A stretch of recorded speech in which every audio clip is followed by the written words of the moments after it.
മലയാള സിനിമയുടെ അഭിമാനാർഹമായ ഒരു നേട്ടമാണ് ഇപ്പോൾ ഉണ്ടായിരിക്കുന്നത്. ഈ മോഹൻലാലിനുള്ള അഭിനന്ദന പ്രവാഹങ്ങൾ ഇപ്പോൾ ഉണ്ടായിരിക്കുകയാണ്.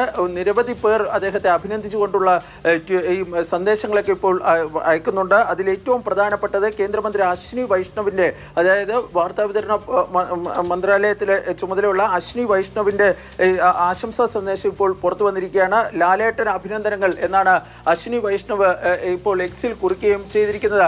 2004 ശേഷം നിരവധി പല ഘട്ടങ്ങളിലും മലയാളികളുടെ പല പേരുകളും ഇങ്ങനെ ദാദാസാഹിബ് ഫാൽക്കെ അവാർഡിനൊക്കെ പരിഗണിച്ചിരുന്നു എന്ന വാർത്തകളൊക്കെ പുറത്തു വന്നിരുന്നു. പക്ഷേ നീണ്ട ഇടവേളയ്ക്ക് ശേഷമാണ് ഇപ്പോൾ ദാദാസാഹിബ് ഫാൽക്കെ അവാർഡ് വീണ്ടും കേരളക്കരയിലേക്ക് എത്തുന്നത്. മോഹൻലാലിനെ നമുക്ക് മലയാളികളുടെ നടൻ എന്നതിനേക്കാൾ ഉപരി ഒരു രാജ്യത്തിൻ്റെ വിവിധ ഭാഗങ്ങളിൽ അദ്ദേഹം വിവിധ ഭാഷകളിൽ അഭിനയിച്ചിട്ടുണ്ട്. ഇന്ത്യയുടെ മലയാള സിനിമയുടെ അഭിമാനവും സ്വത്തുമാണ് മോഹൻലാൽ. ഏതായാലും മോഹൻലാലിനെ സംബന്ധിച്ചിടത്തോളം അർഹിക്കുന്ന ഒരു അദ്ദേഹത്തിന് ഏറ്റവും അർഹിക്കുന്ന ഒരു അവാർഡാണ് ഇപ്പോൾ, അല്ലെങ്കിൽ പുരസ്കാരമാണ് ഇപ്പോൾ ലഭിച്ചിരിക്കുന്നത് എന്ന കാര്യത്തിൽ യാതൊരു സംശയവുമില്ല.